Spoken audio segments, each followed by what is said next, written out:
we get so caught up just on what we can see, the physical part of it, that we forget that there are other forms, and I think we need to take more time to educate our community on all of them, because a lot of times the physical, sometimes that's the last thing that happened. All this other, the neglect, leaving them at home alone, not feeding the kids, not having them properly clothed, that's all the precursor that leads up to that. That's just the piece that you see. A lot of times at Children's Services, one of the main things they look at is your ability to self-protect. And so little kids are quicker to come into the system because they cannot self-protect, whereas a teen may be able to, in some instances, remove themselves from the situation.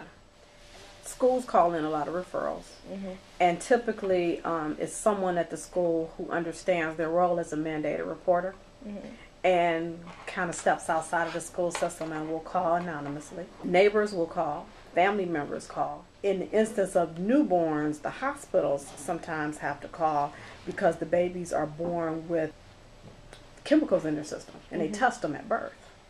And doctor's offices, when you go in for visits, you got to take your clothes off. They may see things. I've seen where kids' friends have reported because they knew that when they went to visit, whatever was happening at their friend's house, that's not supposed to be happening. That doesn't happen at my house, so they may report. And ironically enough, some kids, you know, if they have been dealing with a situation for so long, will self-report. I had some relatives, and the kids were on spring break, and they discussed with their non-custodial parent that there were some issues of child abuse in their home. Non-custodial parent called in, and non-custodial means you don't live with them.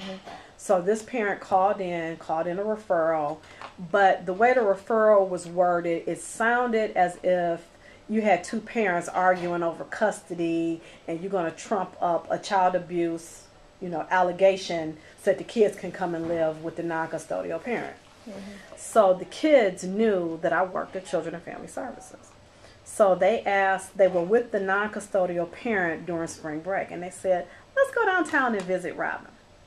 So the parent, not thinking anything of it, brings them down because they just want to visit me at work.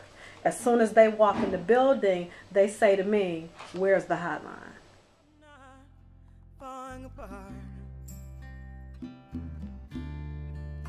I just lost a little faith when you broke my heart. Given a chance, I might try it again.